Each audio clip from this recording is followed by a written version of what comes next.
Joseph was the 11th son of 12 sons. His father Jacob loved Joseph more than any of Joseph's brothers. And Jacob showed his love by making Joseph a beautiful robe to wear. Joseph was the envy of all of his brothers. When Joseph was 17, he had some dreams.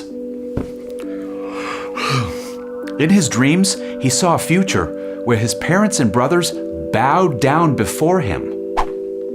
He saw a time when he would be in charge and his family would be subject to him. His brothers hated him for this, so they made a plan.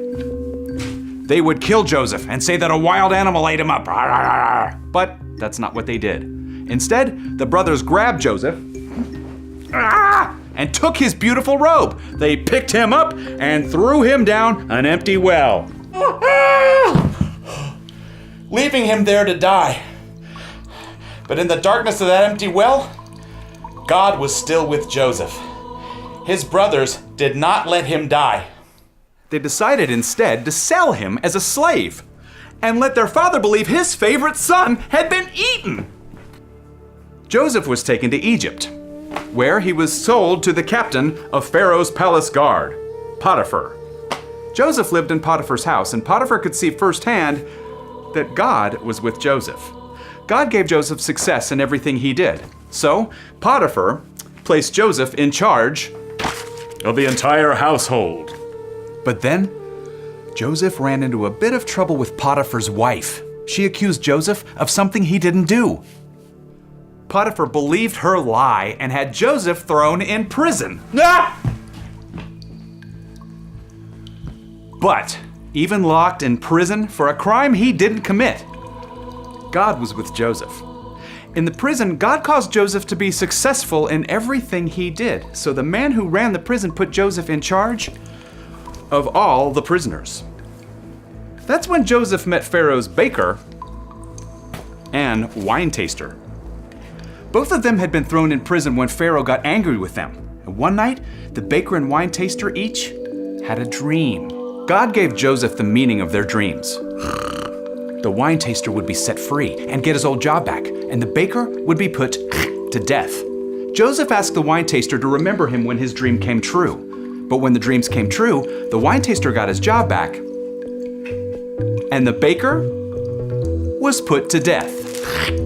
The wine taster went about his job enjoying his freedom, forgetting all about Joseph. Joseph remained in prison for 2 long years, and still, God was with him.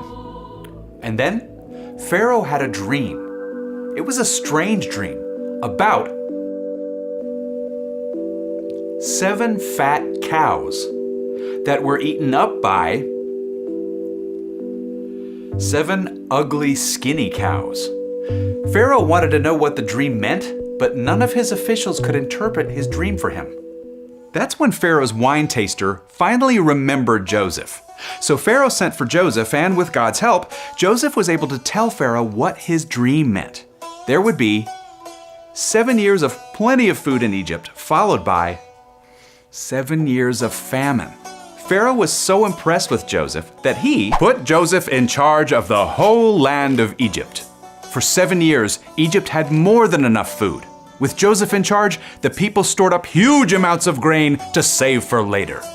But soon, the 7 years of plenty were over, and that meant it was time for 7 years of famine. There wasn't enough food, crops were dying, people were starving, but even in the middle of a devastating famine, God was with Joseph. Egypt had food because they had stored away so much grain.